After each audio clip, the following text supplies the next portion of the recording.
Good day, Freedom Founders followers. Let's talk. Can we talk? Let's talk about your investment strategies. That is, taking discretionary money, income that you have that you don't have to put into your practice. It's not part of your lifestyle. It's the extra money that you are hopefully putting aside on a regular basis to put into investments for the long term, for what I call your plan B.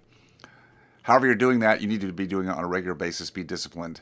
You know my bias. I'm very much in favor of having some control over where I put my money. I'm not an advocate of Wall Street, stocks, bonds, mutual funds, 401ks. I'm just telling you, I'm not. I want to control it. Now, does controlling your financial future require more time and discipline on your part? Absolutely it does. Is it worth it? Look, when only over 96% of our professional practice colleagues can't leave practice when they want to, it is a problem. It's a big problem. Wall Street has not been a good steward of our funds. I don't care who your financial advisor is. Sorry, it's not working out. It won't work out. So here's the thing I also see. I see a lot of younger people, primarily younger people, who are really trying to do some good things, and they're looking outside the box. They are definitely not following all of the Wall Street mantra, and they're looking for other investments.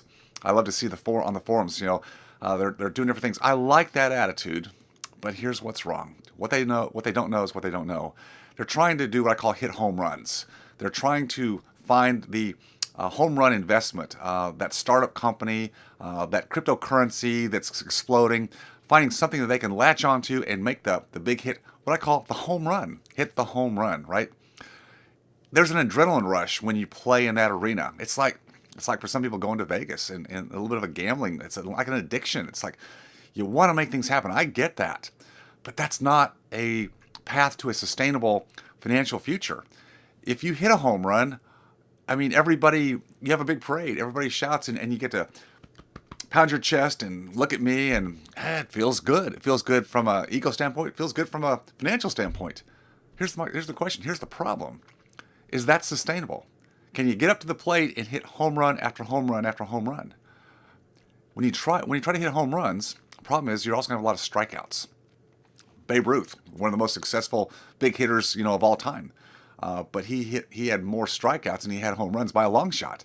So when you average it all out, even though the home run makes the news, makes the front page of the paper and all over the internet, the problem is the strikeouts don't show up, right? But they're there. They're still there. It'll drag down the overall wealth building tremendously.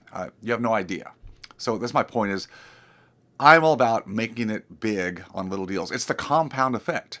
Sustainable, regular, predictable returns over a long time done with tax mitigation strategies so you don't get killed with taxes. That's also important. Can let you create a really monster of a financial platform that you can then orchestrate and have cash flow for the rest of your life. And again, real estate, real capital assets, not financial paper, is where I love to be because I do have control over that. Now, control does mean you've got to spend a little more time on it, but you don't have to manage contractors or people like that. I've talked about that in a lot of our videos.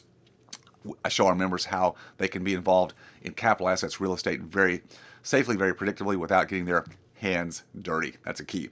So why smaller deals? Why stay away from the big speculative deals even though they look like fun? Well, number one is risk. The bigger the deal, the more risk there is. Yeah, there's the upside, but again, how many times can you hit that big upside? Few and far between, if you hit any at all. So risk.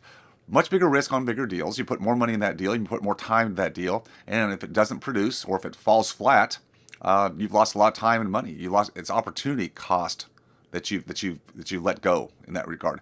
Smaller deals, not sexy, not big bragging rights, but who cares about bragging rights? Do you want to be free or do you want to brag? That's the question. Less competition.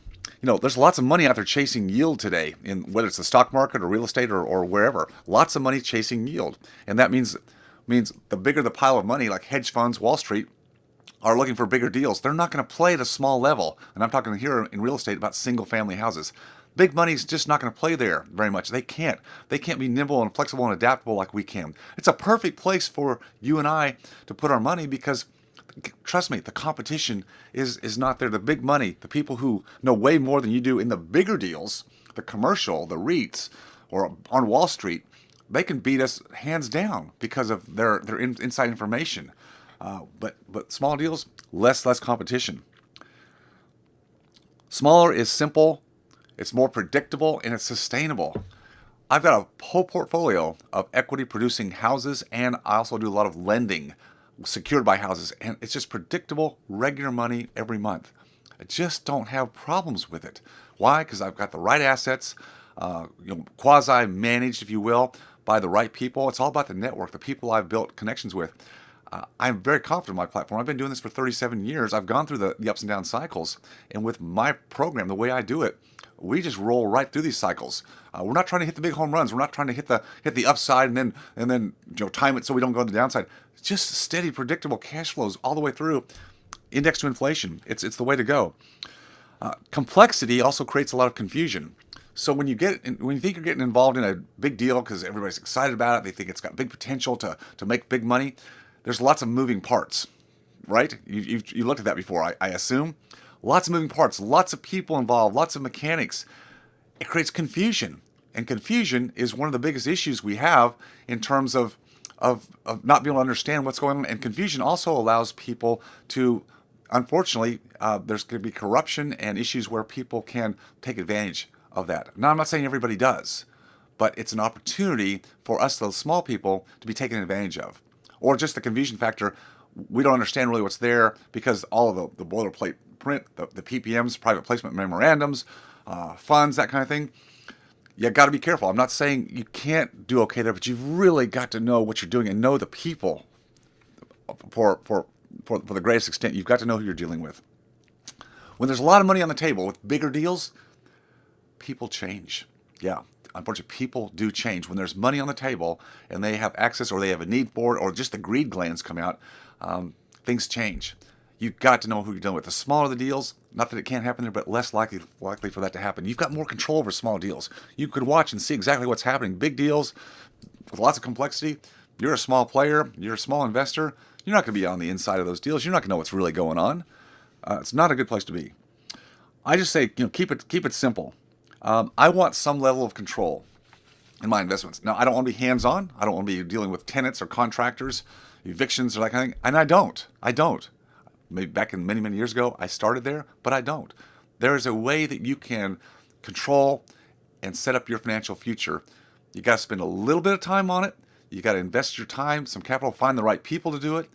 But if you'll do it, the world is yours. I'm serious. You sacrifice some things in life for about 5 years, and the rest of your life, you can be free. I've seen many of our members do it. I've done it. If I can do it, if they can do it, so can you. But you have got to decide. That's all for me today. Remember, always stay focused on your freedom. I'll see you next time.